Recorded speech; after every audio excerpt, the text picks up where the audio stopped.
All right, good morning, everyone. Everyone got their meal and they're ready for a fun event today. So, my name is Dave Peppinger. I'm the chair of City Club Missoula, and welcome to today's forum on Missoulians in film and theater. City Club's mission is to bring people together to inform and inspire them on issues vital to the community through public forums that encourage the discussion of new ideas and free exchange of thought. We have a deep commitment to civility and civil discourse, even when discussing challenging issues. I don't think that's going to be a problem today. Before getting into the forum, let me give some sincere thank yous. First, thank you to Missoula Community Access Television, which records our forums as part of their media assistance grants to nonprofit organizations. MCAT serves our community on cable channels 189 and 190. MCAT only streams to their Facebook page, Missoula's Community Media Resource. The local live site no longer exists. You can also find videos of our past City Club Missoula forums by clicking on the video button on our webpage, cityclubmissoula.com. A special thank you goes out to our sponsors, especially those at the executive level. They're Blackfoot Communications and First Security Bank. Our executive level sponsors are our key partners in helping us expand audience access and public awareness of upcoming forums. We're grateful for all of our sponsors, and we invite you to join. And of course, Yenny, our executive assistant at the front here. Without her, we struggle to put these on. So let me get into some bios real quick. So our panel for today is Kendra, Mylnechuk, and Jeff Medley. See, I'm pretty good. So I'll begin with Jeff. Jeff was born and raised in Mexico, Missouri, where he was traumatized as a child by nearly having to perform in a gifted program production of Macbeth. After high school, a 4-year stint as a sailor, 4+ more as a University of Missouri student, where he ended up majoring in geography and a couple years teaching English in Japan. He moved to Missoula in 2006 and finally decided to overcome lifelong stage fright. That work well? Okay. In his mid-30s, when he saw an audition poster for Missoula Communities Theater's 2008 production of Jesus Christ Superstar.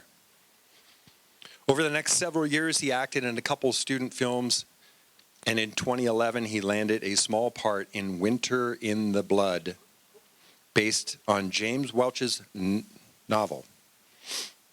He's been dabbling in make-believe ever since. Now, Kendra. An enrolled Lummi Nation, is a theater artist and filmmaker currently based in Missoula, Montana. Her film work has screened at Sundance, Tribeca, at SXSW, New York Human Rights, and other festivals around the world. NBC Universal Pictures Shortcuts Film Festival. The New York Times has called her a skilled collaborator. Kendra is currently writing Can't Drink Salt Water, a play commissioned by Montana Rep about missing and murdered Indigenous people, human trafficking, and the love of mother. She's also in pre-production for The Aunties. This time as director of a documentary and live storytelling event by several powerhouse female identifying Indigenous leaders and culture barriers across Indian country. So what we're going to do a little bit differently on this one, since this is kind of a lighthearted forum, is instead of them going back through their history of where they came from, why they're here, we're going to let them fire off questions back and forth to each other. Okay? So we're going to see how their ad-libbing is and see how well they do.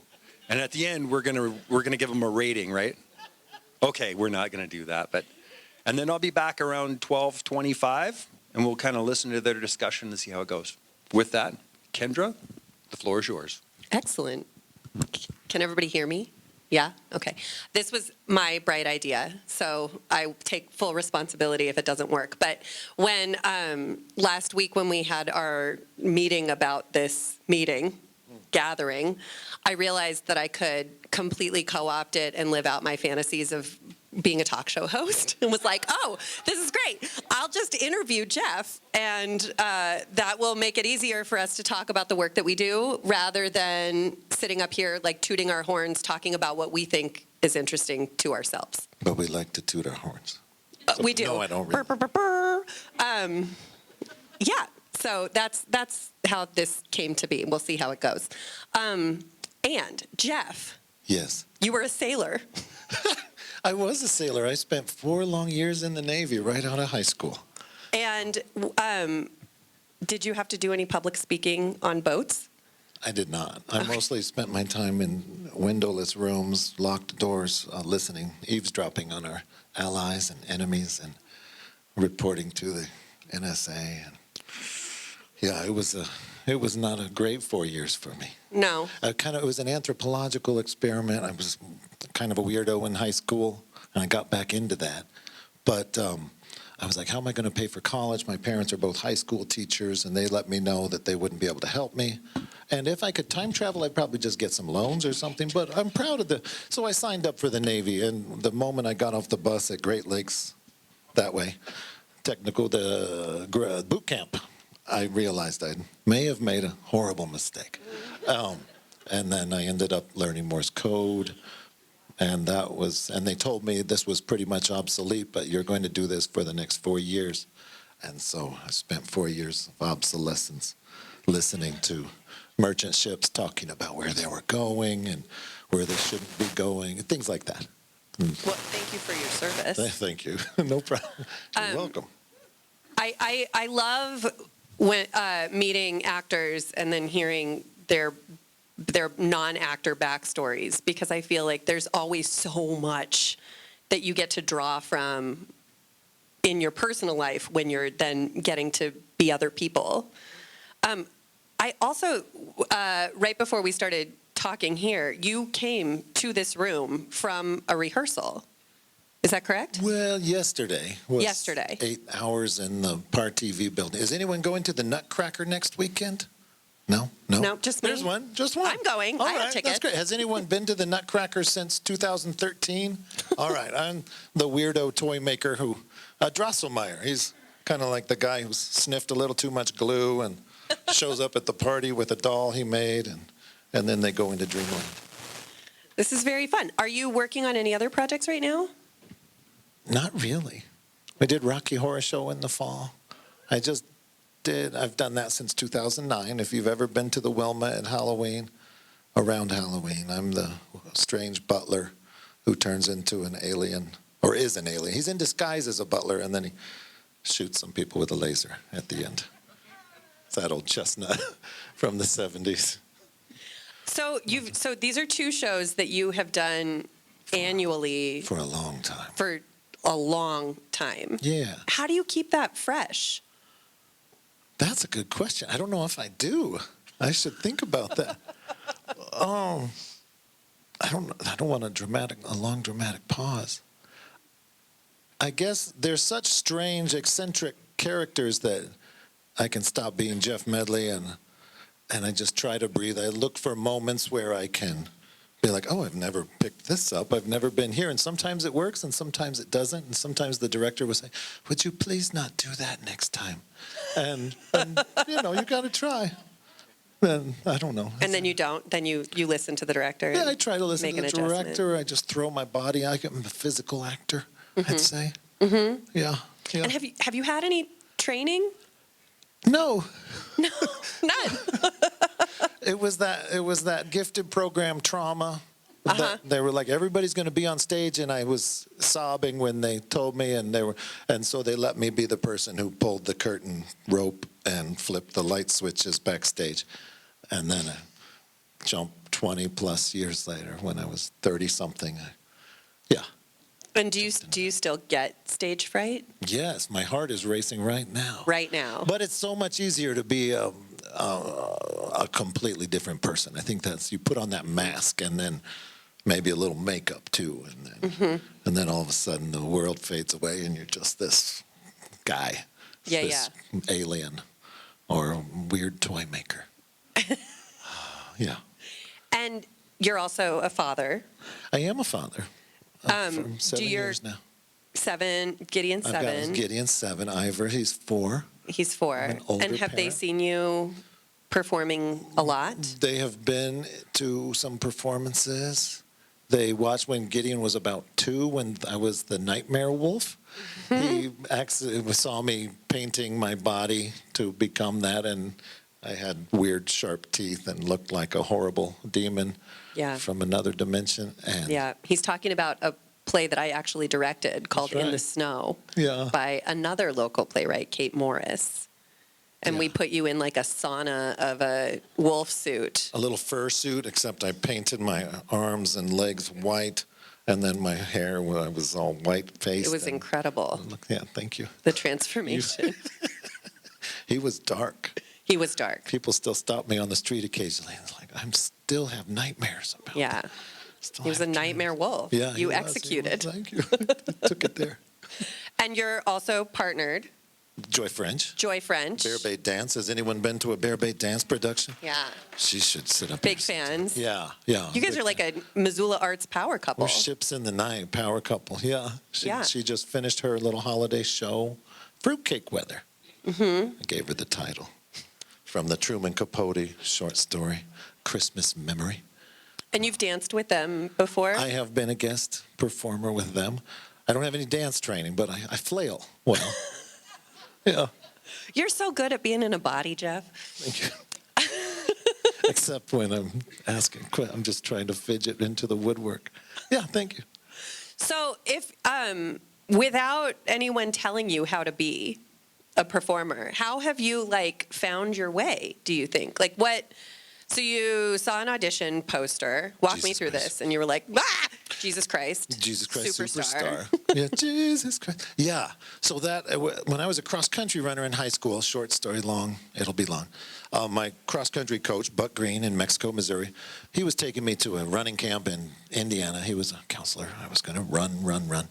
And there was like a slow motion, his Ford Econoline. I looked over and he popped in this cassette, and it was those anybody know Jesus Christ Superstar? Oh, yeah. You know, and it was that, and you know, in my life I was just like, wow, what is that? And so when I saw about 20 years later, when I saw the audition poster, I was like, I've got to try. I've got to get over this. And in my mind, I was going to be Judas, you know, and last far to wear. But I could do it now. But in 2008, I was just, I'll be happy with whatever part I got. And I was a leper. They made me a leper. And I have to give sorry to go on a tangent, but Jim, No, I'm here I have for to it. give him a lot of credit, and every director I've worked with. I think they steer you, and maybe you're going to do this, and they're like, well, maybe I want you to do this. Or, you know, I'm looking at Michael Legg, the director of the Montana Rep.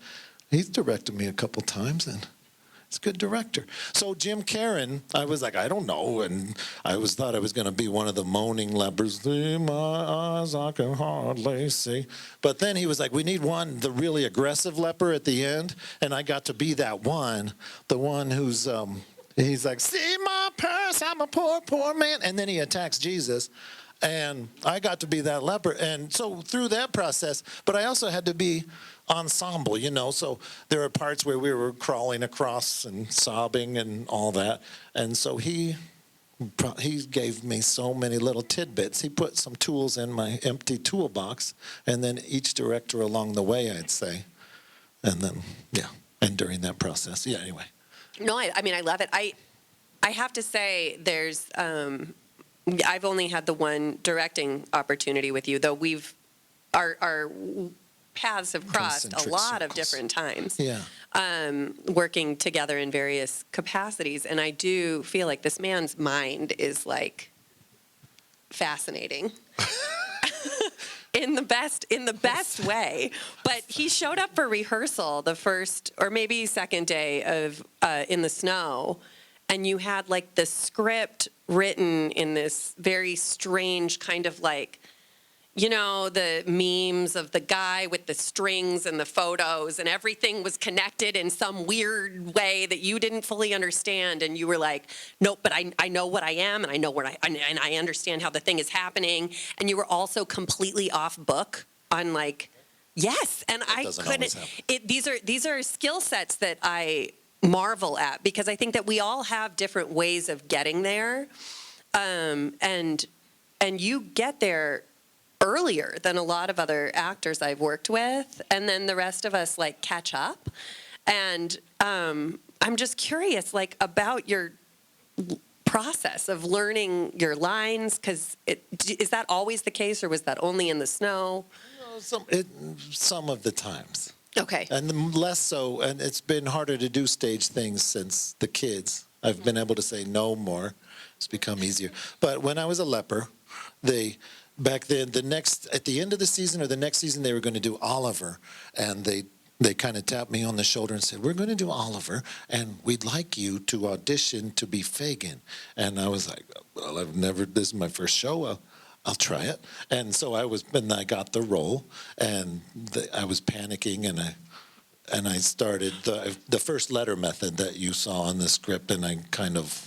Yeah, you write down the first letter, and then it's kind of like a compression drive for my brain to help me get off because if I just keep reading the script, it's just words on a page, but as soon as you turn it into the first letter, it's like, and you'll get stuck, and then you go back, refer back, and then, you know.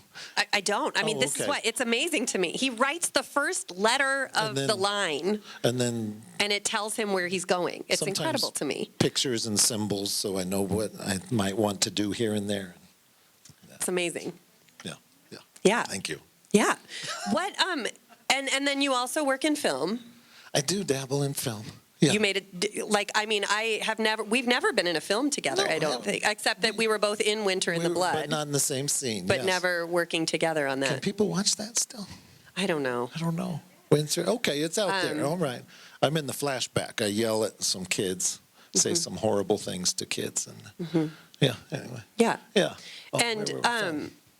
most of the film work is out east, right? Like Livingston-y. East Livingston. Yeah, I've done a lot. I've been shot quite a few times in Livingston. Literally. I've done a handful of mediocre talking dog movies. I hope nobody. You can look at IMDb. I've been a person in those, except for one time I was a talking dog, but otherwise I've been a human in the talking dog movies. And then I've been shot.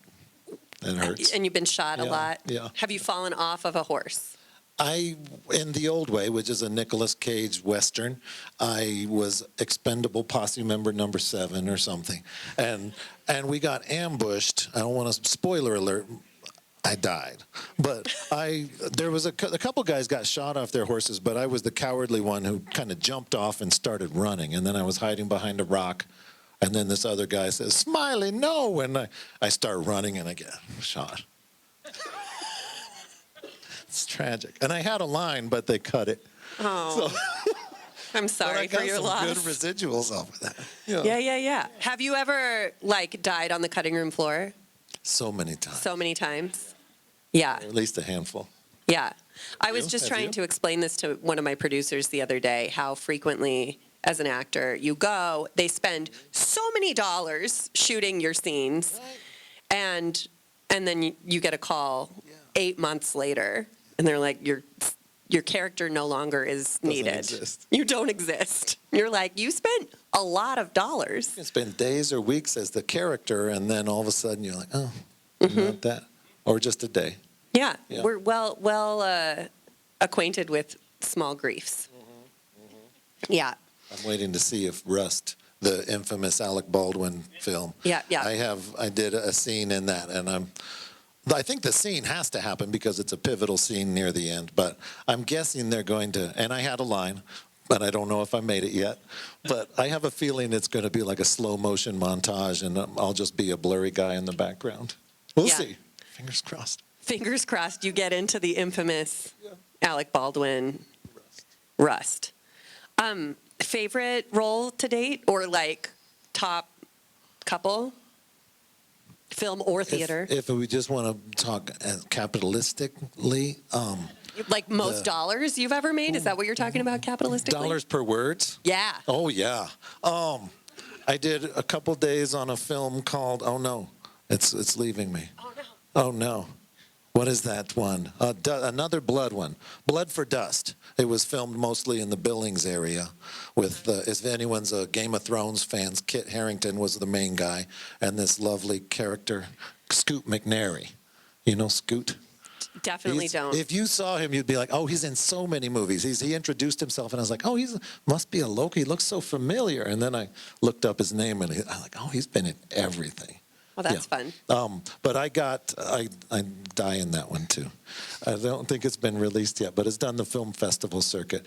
But I'm in a drug deal that ends up going bad, counting some bricks of cocaine in the back of a car, and then some other bad guys show up, and I turn around, and can we curse here? I won't. I just turn around and I look at the Scoot McNairy's character and I say F word, and then. But I changed it a couple times to what the F word. And then I get shot. And that was it. And it was a big budget, so Yeah. it was like, Yeah. nice amount of money to say one word. Yeah. That yeah. was the script. Yeah. My first SAG film Yeah. was I played someone. Someone. That was my character's name. That was your character.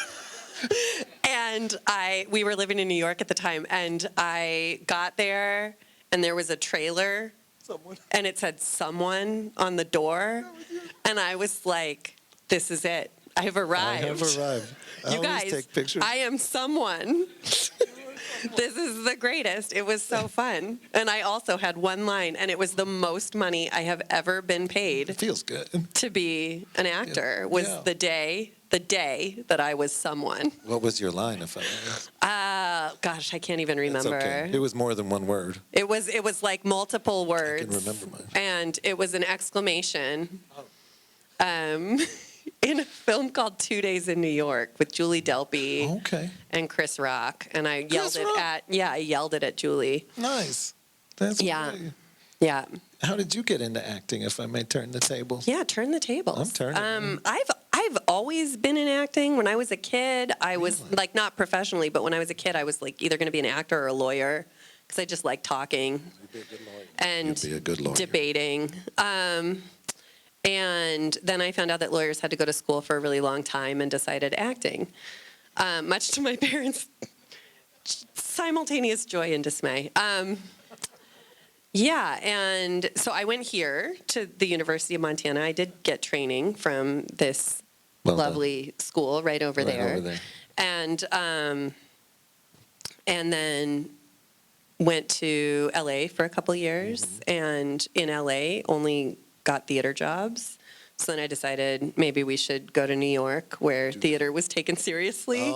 Because in Los Angeles, it was just like a way to get Film. a TV job. Yeah. You do a play hoping somebody would see it and then put you on their TV show. And then we moved to New York, and then I did almost all film in New York. Oh. And Pays better. it does pay so many dollars more.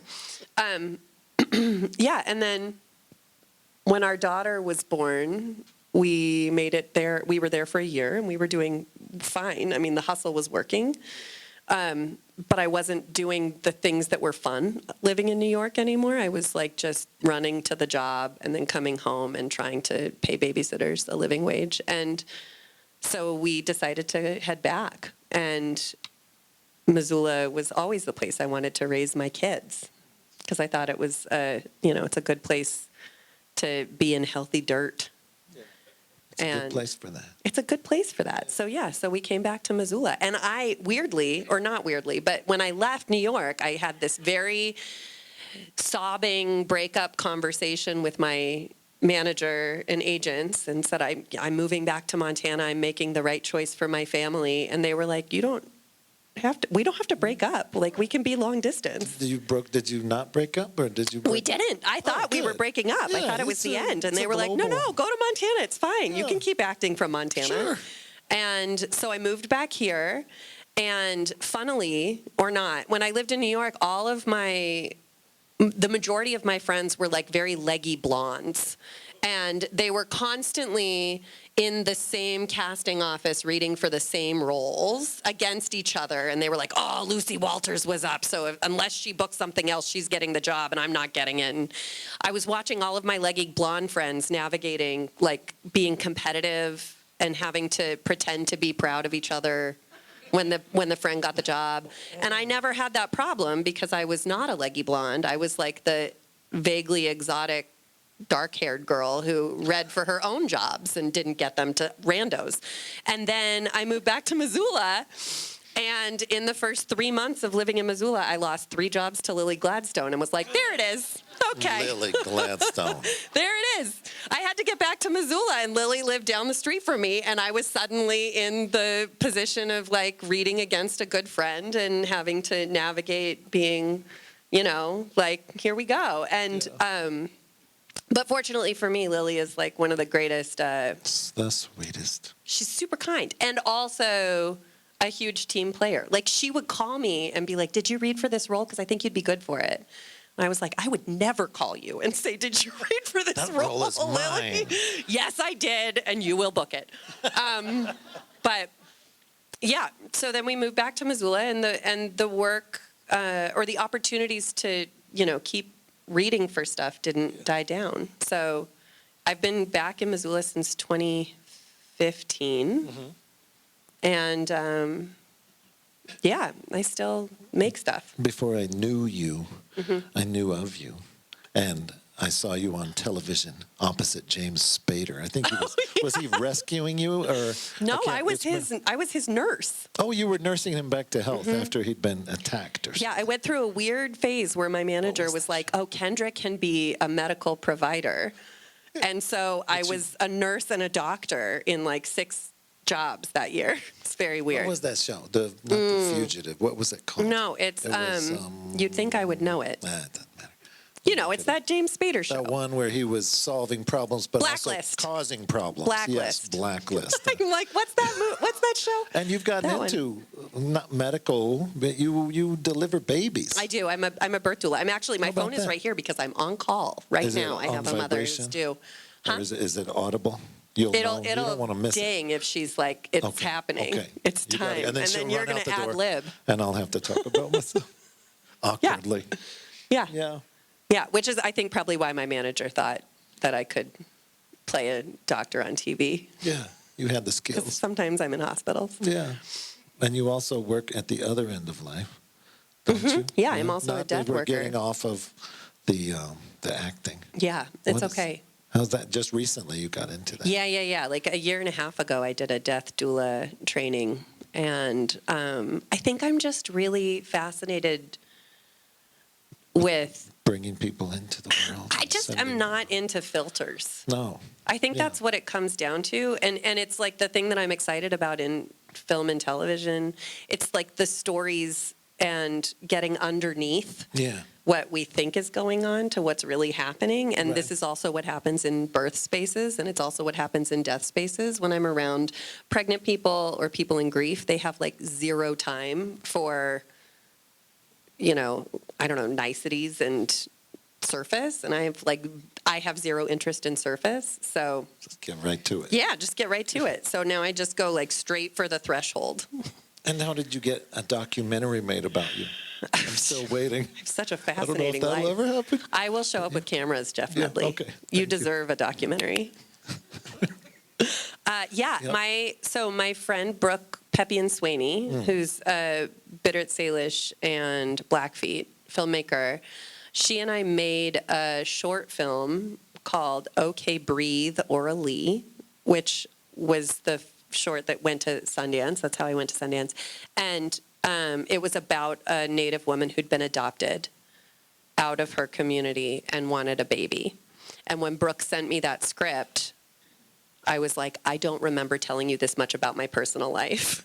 I am also adopted and also very much want a baby. And in her script, the white boyfriend was like, "Are you sure you want a baby? Shouldn't you find out who you are first?" As like a stalling mechanism. Oh. Little did Brooke know that was absolutely what my husband was also doing. So,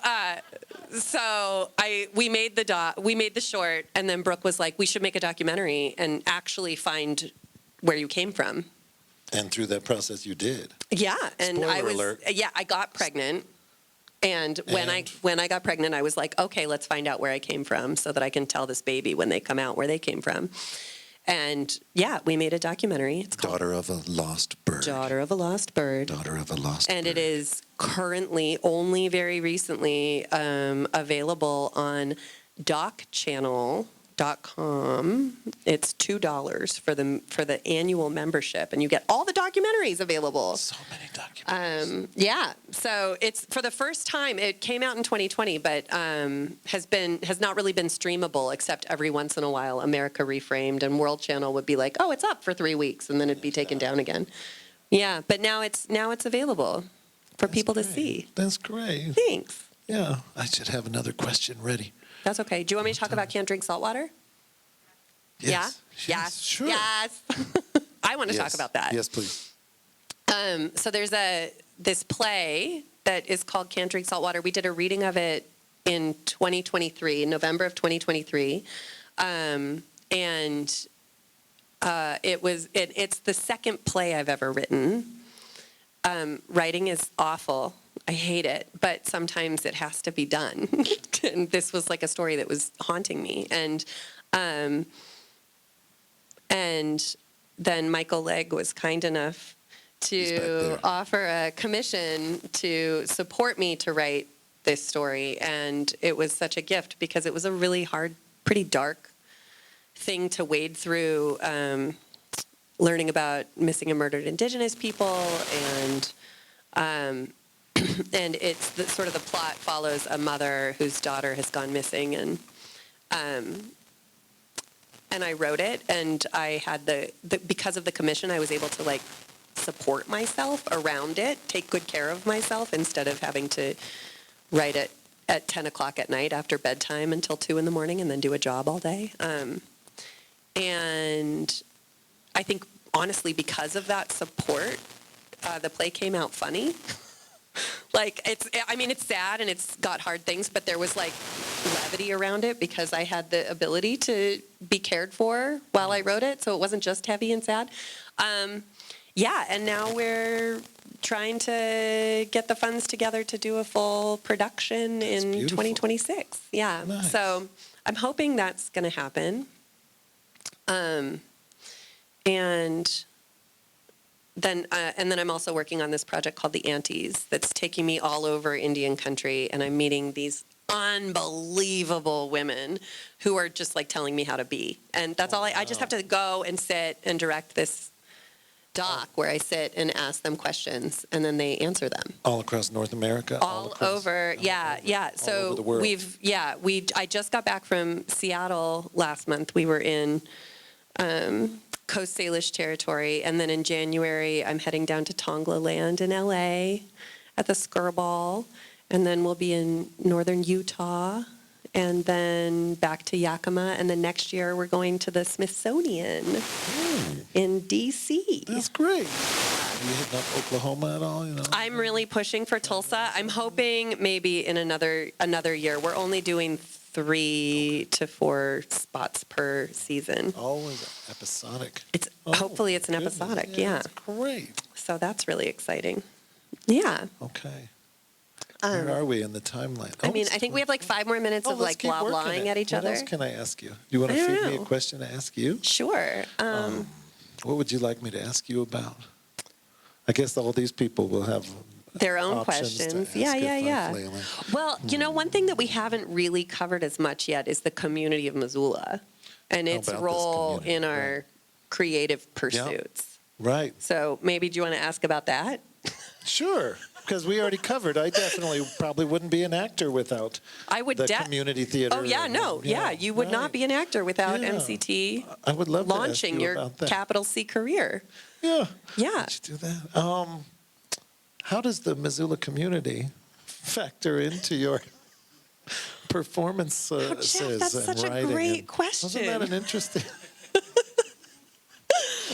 Yeah, I mean, well, a couple of years ago, at the beginning of every New Year, between solstice and New Year, I sort of like write down goals for the year. And I want to say in 2019, I set a goal to pursue what I thought would be an excellent community member. That was like my goal for the year. And it really, I haven't like got there yet, but it's a good pursuit. And I started thinking about where are there gaps in the community? Like, I love this town. I love being in Missoula. I love this being my chosen home. And I think that story has such a critical role in helping us see ourselves. And so I think that was actually part of why Can't Drink Saltwater came up for me, was like an invitation to interrogate our relationship with our Native population and the segregation that exists there. And also the potential for joy and the potential for, literally seeing one another, being like, now is the time where the lights are on me and you get to watch me unpack who I am. And then there are other times when the lights are on you and I get to watch you flail around. And see what it is to be a person in a body, and learning different things about ourselves by watching the people who are brave enough to let themselves be watched, right? And the collaborative aspect of, I think, there is such an intense community in art making, I mean, you can do a one-person show.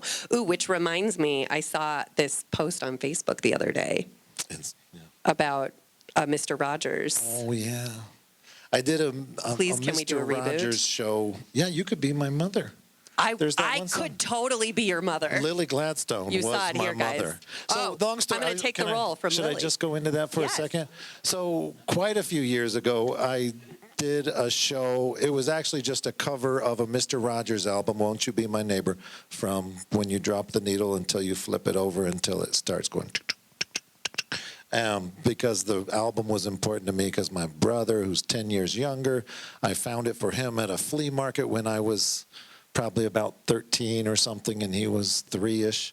And so then when I got into acting, I was like, it'd be fun to cover that, not as a parody because I love Mr. Rogers, and not trying to be him because I didn't want to do that thing where I try to talk like Mr. Like an Rogers. impression? So I just performed the album with Josh Farmer, who's a lovely musician in our community, and Roger Moquin was on drums, although I kind of want to hit up John Wicks. So we might revive it and redo it. Yeah, and there's a song called, it's about him explaining to kids, or a mother explaining to a child, Mr. Rogers, why he starts it out by saying, when I was a child, I wanted to grow up and marry my mother.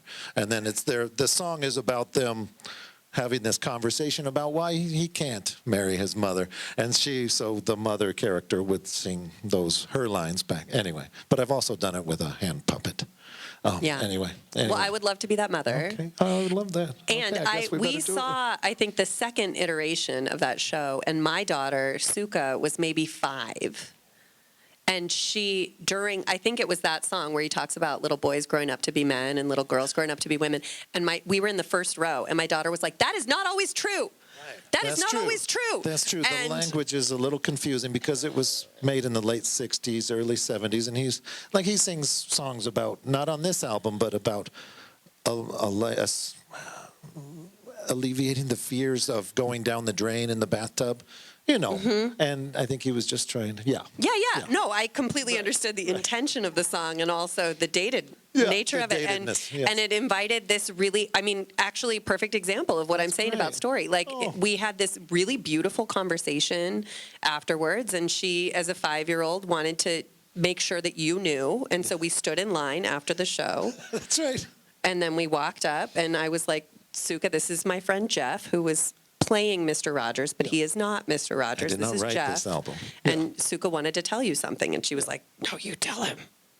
You tell him." And I was like, "Okay." Suka wanted you to know that not always Right. people grow up to be the same gender. Right, And that's you were true. like, "Yes, that is true. I That is understand, true. I Suka. knew Thank that. you for I letting me didn't know." wanna- Yeah. But it was, I mean, it was actually kind of amazingly a prime example of how storytelling invites further interrogation and opportunities for us to think more about who we are and who we want to be as a community.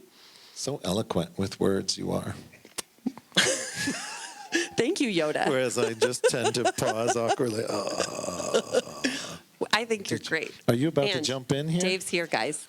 I didn't want to stop you. Oh, This has okay. been fun. Stop us anytime. More about Mr. Rogers. But I figured what we would want to do is engage the audience with some of this. So we're going to change it up a little bit. Normally we do a 10-minute break and we do table talk and you can sit around and point an ambassador. That's all out the window. So what we're going to do this time is we have two people walking around with mics. The same rules apply. When you stand up, we don't want to hear your autobiography, so keep it brief. So get to your question quickly. We've got a number of people that want to ask questions. So the two people walk around with mics. They'll hold the mics. Please don't grab it. We don't need a fight. And ask away. So we'll just go until the end. All right. Who's responsible for picking the people? Oh, the man with the... Oh, he just handed it right over. Oh, it's okay. I know I was there, but could you guys both give us a very, very brief accounting of your work with the rep and the Writers Colony? Oh, sure. Yeah, the Montana Repertory Theater is, I would say, within 2 degrees of every professional theater job I've ever had. When I was a student here until 2003. I graduated, and I started reading at what was then called the Missoula Colony with playwrights who came in, professional playwrights from all over the United States, and I met a lot of people who were working, like actually paying for their lives working in theater, who then, once I moved to New York, and actually when I was in LA too, they would introduce me around. And so almost every job that I booked was in one way or another related to the time that I spent as a reader on brand new plays.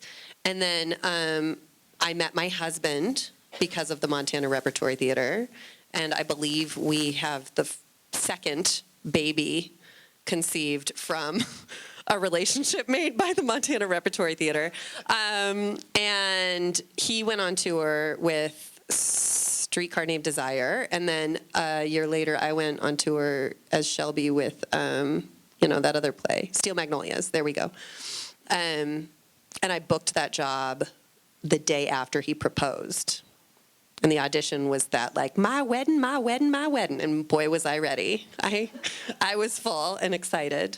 So I've been working with the rep as long as I have been working as a professional theater artist. And then we did work together on that, Michael, right in the pandemic, right in front of this library. We had that little film thing because you couldn't have shows in theaters in the heat of the pandemic. And that was the rep. I don't know where I was going with that, but yeah, that was awesome. How about your work with the rep? The rep. So it also starts with Missoula Community Theater. So as a leopard, then I was Fagin. And after one of those Oliver shows, the director, Michael, who was the executive, I'm drawing a blank on his last name, of Community Theater. He retired a couple of McGill. Michael McGill was like, hey, this guy wants to, this is Greg Johnson, and he wants to, sing your praises. And he was like, hey, babe, you were amazing. You were great. You got some pizzazz. Or so. I'm not, that's not a great, late Greg. Pretty good, Greg. Thank you. It's a decent Greg. And he was just like, and I'm very shy about taking praise. And Michael was like, he doesn't give praise if it's not due, believe me. And because of that performance, he was like, I'd like to work with you sometime. And so that led to that was my gateway to the Montana Repertory Theater, and then led to a bunch of readings and some plays. And then when Greg retired, his retirement dream was to take To Kill a Mockingbird to China. I don't know, I forget what the exact why it was his dream to go, but we went to China, and I was Atticus Finch, which was a very big stretch for me as someone who normally flails around, and I had to be a very serious Atticus Finch in Beijing and Chongqing, I think it was. Anyway, and then Mr. Legg back here took over, and we've done quite a few fun things together. Most recently, I was Jethro the cat at Betty's Divine. And Jethro was still with us then, so that was very special. Anyway, yeah. Yeah. Montana Repertory Theater. They do hot things. And then back to Mr. Rogers. Heather back there. The first show was in the late, great DDC, wasn't it? Yeah. Aww. Anyway. Anyway. Yeah. I don't want to go off on too many tangents. Next question. Does that answer your question? Yes, sir. You mentioned that film was your most lucrative payday. Yeah. Montana had a $10 million tax incentive that's Yeah. running out.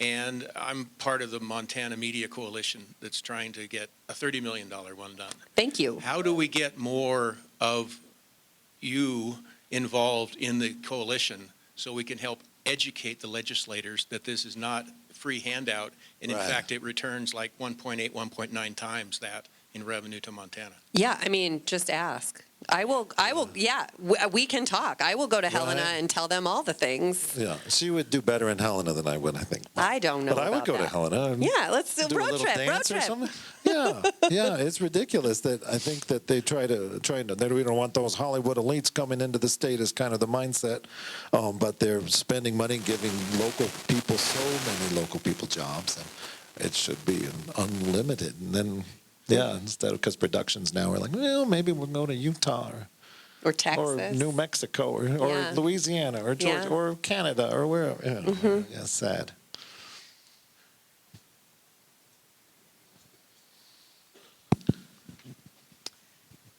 Well, since Yellowstone has really screwed the state, I guess, that always doesn't always work in our favor. What's happened to Perma Red? Oh, Good question. yeah, I can't speak to what's happened. I don't know exactly. I mean, I think I haven't heard that it's dead. Someone has the rights. I don't know who. I think Lynn would. Lynn would still okay. I know that there was. I don't know. I believe there was she had it optioned for like a decade, and then the option died, and then I think it moved. she renewed it. But I don't know where it's at now. Yeah, Perma Red, the book by Deborah Erling. Deborah Erling. Yeah, about perma, which is right up the road. Yeah, I don't know. Oh, there's one in the back. Just When will you be bringing back your critically acclaimed Buffalo play? Oh, the Buffalo play. I reference that a lot in conversations with friends. We just had a whole conversation about it this weekend. Oh, that's so nice. I was actually just thinking about the Buffalo play the other day. She's referring to a theater company that I have, Montana, New York City Collaborative, and my creative life partner, not to be confused with my romantic marriage life partner. But my creative partner, Sierra Griffin, and I wrote a play called The Buffalo Play about, I don't know if you all remember in 2015, those idiot tourists who put that baby bison in the back of their SUV. So we wrote a play very loosely inspired on the idiot tourist and what would happen if the mother of that baby bison haunted her. Yeah, I don't know. I was literally just thinking about it the other day and how Sierra and I have talked a couple of times. There was a moment we were invited to go to Italy with it and then pandemics. But I would love to take another crack, and I love that you just asked. I'll tell her. was Michael Legg in town when that happened? I don't think so. No, not quite. Yeah, I don't think so. It was a very Really? fun play, though. I had a great time. I was the mother bison, and my daughter Yes, was you were. 5, and she was the baby. Yeah. This is great. I'm Jim Hart. I got I know Hi, Jim. a career in film, and I'm an actor, and I've worked with you, Jeff. Couple And times. And now I'm in the cast of MCT's Christmas Story, the musical, which everybody should go see. It's great. And I would like to ask if you could talk about the difference between film writing and acting and stage writing and acting. Oh, yeah. Well, film acting and stage acting, I think that theater, I mean, ultimately, there should not be a huge difference, but I think in technique, there's a pretty significant one in that in stage, you're playing to the size of the room, and you want to make sure everybody can hear and see. And in film, it's almost the polar opposite, I think, where you have to trust the camera to pick up, and it's actually a lot of less is more. The other huge difference is that in theater, you build the moments, you craft and work and work and work with your first letter of each line strategies, and you work with each other, and you build and you build and you build the moments, and then the real craft comes in being able to replicate those moments over and over and over, whereas in film, oftentimes it's very little prep, and again, the camera just picks up the magic as it occurs, and it's not so, it's like less crafted and more what happens in the moment. I also think and the hardest part of film acting, I think, is being ready. Like, you get the job, you get there, they put you in the trailer that says someone, they take you to hair and makeup, they spend an hour making you look right, and then you go back to your trailer and it is not romantic. You cannot lay back because your hair is all done, and then you wait for 4 hours. And then they come, sometimes 10 hours, and then they come and they say, okay, we're ready for you.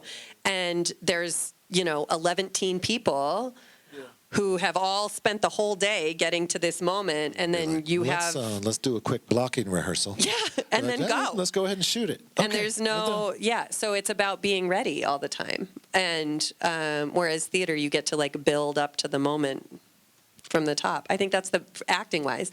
Writing-wise, I have not yet written a screenplay, but I certainly feel like receiving a screenplay script, there's often a lot less in it. Like, there's a lot more room for the stage directions tell you what the camera sees, but they don't tell you how the character gets there in the same way. There's a lot more behind the scenes work in character making, I think, in screenplays, whereas in theater, the stage directions tend to be a little bit more generous to actors. Not always, but sometimes. Yeah, I don't know. Do you have more? I think that was perfect. Wow, thank you. Except I got to say blocking rehearsal. Blocking rehearsal. Let's do a quick blocking rehearsal. Hi, I'm Nancy Picard. Hi, Nancy. And my husband and I just got back from a 3-week trip down to New Zealand and Australia, which was fabulous. And the people down there love Americans, and they love the show Yellowstone. Your thoughts? Both of our thoughts? I watched a couple episodes. I think Joy and I, my wife, we watched an episode, and she was like, I think I've seen enough. And then I watched another half an episode, and then I came to the same conclusion. But I have auditioned for that, so just for a little payday. I have auditioned for that show a dozen times, and I'm not their type. Or I just don't audition well for what they want, apparently. That's probably it. And then the prequel, the Harrison Ford one, another handful of auditions and nothing. Sad. But, yeah. Yeah, I don't like it. It's like a soap opera with a lot of murder. I don't like it. I don't like the way Native people are represented. Right. I don't like the way that we are... I don't like the perpetuation of Indigenous roles as villains. I do not like the casting of their lead female is non-Native actor playing this role. There's a lot of us here, and I'm not a fan of I've seen 2 episodes, also preparing for auditions before I decided I will not be on that show. I do not read for it anymore because I'm not interested in participating, because I have all these other wonderful ways of making a living that don't involve perpetuating Indigenous misrepresentation. Yeah. My name is Ray. You have both eloquently described the creativity in role-playing. And I'm just curious, because of all the different roles that actors and actresses assume, is there any such thing as PTSD counseling because of what you've done? Yeah, I've had it. Yeah, I mean, I think that there's been a big shift in. I'm 44, and the way that we approach storytelling and stepping into stuff is very different now than it was 20 years ago. And when I first came into acting, there was a lot more, and I think that there are still directors who work this way, but it's certainly not the norm. But when I first came in, there was a lot more sort of like playing on your own traumas, like pulling from your own hard life and applying it to the characters so that you could get to the emotional places that you needed to get to in order to live it out. And now there's a lot more guardrails around care. But I mean, I don't know if there's like PTSD therapy specifically for actors unpacking their traumatized rehearsal processes, but I have gone to non-actors specific therapy for roles that have taken me like into unhealthy spaces, and have now learned how to set boundaries for myself around that. Absolutely, especially as a woman, I think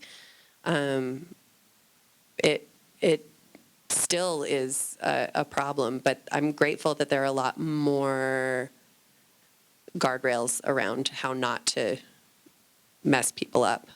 Yeah.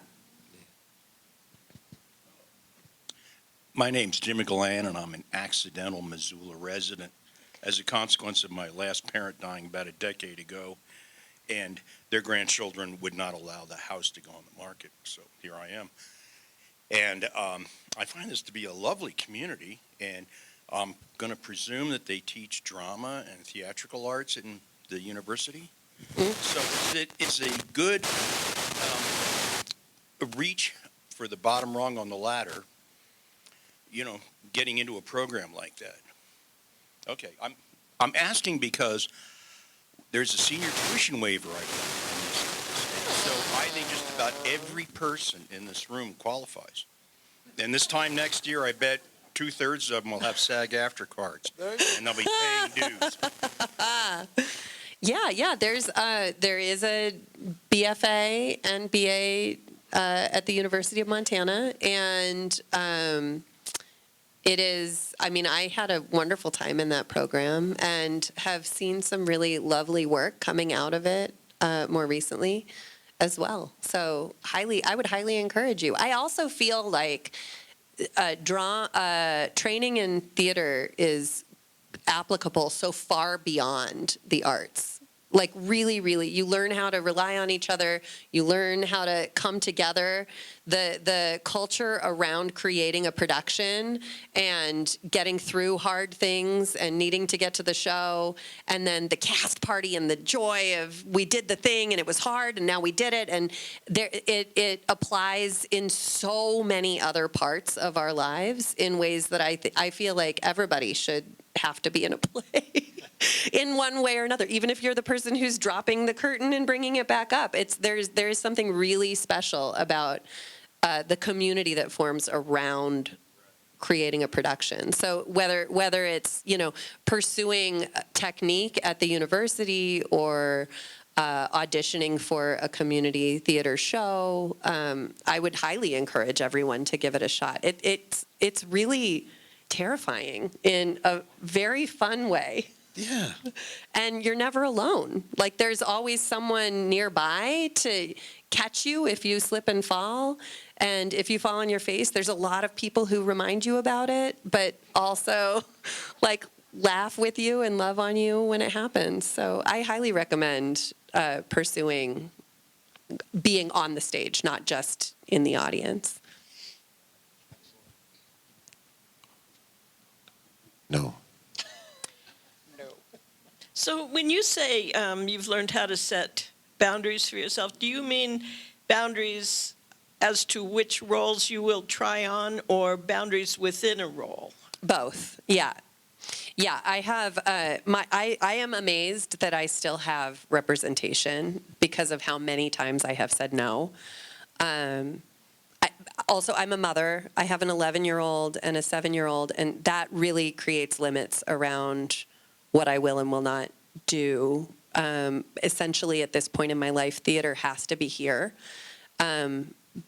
Because, although I did audition for our town last year, but that was special because it was Broadway, and I was like, yeah, we'll move back to New York and do Broadway if I get to. But I didn't book the job, and that's fine.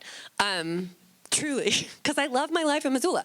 But I say no if it can't support my family. I say no if it would require all of us relocating, unless it is a project that feels critical, either to my creative expression, but more often to social justice or the canon of what American theater or film is doing. Then my family has decided we will make the sacrifice for the job to happen if it feels like really important work. So those are some boundaries that I've set. And then within a role, there are boundaries around, clothing coming off, or the way that intimacy is being expressed, the type of violence that I will or will not participate in. As an Indigenous person, I have some strong feelings about the way that Native people are portrayed, and I understand the value of Westerns, that it seems to be having a big moment, and people love a Western, and I get it. And I also would be really interested in queering a Western, and what other ways can we look at that time of westward expansion and manifest destiny. And it doesn't mean that we can't still have the excitement of the we can do that, but what else could we see while we hear that song play? What else happened on this land in that moment? So those are also boundaries that I have around what kinds of work I'll do. And I have a huge privilege. I don't judge other Native actors or non-Native actors who need a paycheck and will do a job. We're all stuck inside of a system. But I have other work that is incredibly gratifying to me that will cover my family's bills. So I have the privilege of saying, no, I won't do that job, because I can still cover my mortgage, because we got in right before it became unaffordable to live here. So I recognize not everybody has the same ability to set boundaries that feel as comfortable to them. I don't know, do you have boundaries around? I don't have so many boundaries. I'm a 50-year-old white guy, but I like to play eccentric characters, but I will play a non-eccentric character. You'll play a boring guy? I'll play a boring guy sometimes. That's when I'm just Jeff Medley. I'm just like, hey, I don't know what to say. That's why I need to play those eccentric characters. I don't know. That's not true. Next. Hi, I'm Colleen. MCT also was a huge impact in my life, but it was back when I was a small child.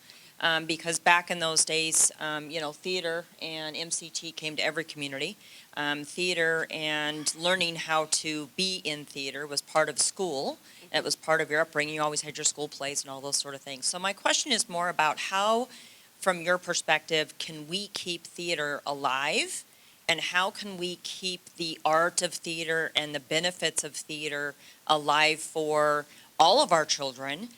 Because whether or not you actually go into the field, or whether or not it inspires you in the field that you choose to go into, it is a huge part of your upbringing if in fact you're exposed to it. So how can we keep it more alive? Support local theater companies, first of all. Like, truly, go to the shows. Butts and seats matter. As an actor, feels great to have a room full of bodies and not 8 people that you're performing to. So that's just like morale. But also, funding is critical. And making work is not, I love a shoestring. I love seeing what kinds of creative things can be done with a small budget. And I am like so excited about the possibility of showing Missoula what spectacle can be and can do, and like the magic of seeing someone float or seeing something incredible occur, right? So I also think take children to theater, like taking them to shows as often as possible.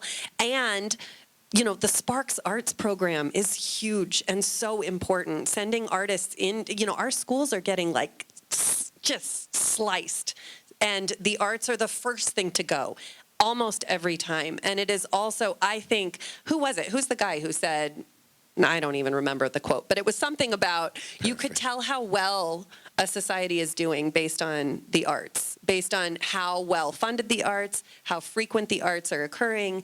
And I think artists are, even Michael Legg and I had a conversation during lockdown in my front yard one night, and I was like, I feel like we should be supporting writers right now, because we're going to need someone to tell us what the heck just happened when we come out of it, and now we're coming out of it and maybe about to go back into a different thing. But like, what we need the arts to help us unpack the predicaments that we're in and understand ourselves better and look at it from a different perspective. And so I would say that now I'm like tangentializing, but I think supporting the arts and attending them and being in dialogue with our artistic directors about what we want to see and showing, the places that you show up, that is how the companies are deciding what to make, right?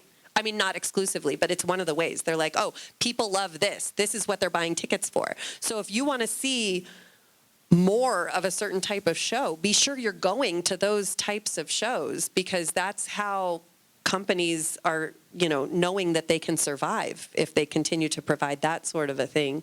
I completely agree. I think that children, it changes and it saves kids, especially in high school, middle school and high school. Those kids who don't fit into sports, who don't fit into these other spaces, theater truly saves lives, because I feel like creates a space of belonging that we so desperately need. And everybody can find a way to belong in a theater space. You can be a technician, you can be an usher, you can participate in the making of the event. And that belonging is absolutely critical to any community, is people feeling like they belong. Yeah. Thank you. That was great. I just wanted to say that another amendment to the Media Act would devote 60% of the money to Montana filmmakers. So, we've tried to amend it over the years, and I think that's important. What I learned when I was in Prague this winter was that both Germany and Prague, the kids go to school from 7:45 in the morning until 1 o'clock, and then their parents can pay $100 for the year, and they can take theater or music or language or sports, whatever their family decides for them to take. So what concerns me is I quit Amazon yesterday because the night before I watched a film on Amazon that was so violent, based on a violent video game. And I think there's a lot of that out there. And I don't think video games are being judged so that kids don't see this stuff. It's so violent, it's just, it's unbearable. And so that's the reason I'd like to see Montana filmmakers incentivized to make programs that have to do with people's lives. One show I recently saw after returning from Prague was One Life, about Nicholas Winton, who saved 669 kids during World War II. So there are films that can uplift us and teach us about who we are as human beings. And so thank you for what you do. Oh, thank you. Oh, Sandy Shepard's Shepherd, got Sandy one. Shepherd. I just wanted to promote Leah Jokie's play here at 2 o'clock this Saturday. It's called Blythe. It was written by one of her prisoners. She was at and he wrote this play in 1991, and he will be here. It's only 40 minutes long, so come. Thanks, Sandy. Thanks, Sandy. Support theater. Go see Leah Jokie's show. Leah Jokie, that's right. Worked in the prisons. Have we got everyone's questions answered? Good enough. All right, so now the quiz starts. Okay, no quiz. So please stand and take a bow. Oh, thank you. Sort of stand and take a bow. Oh. Thank you.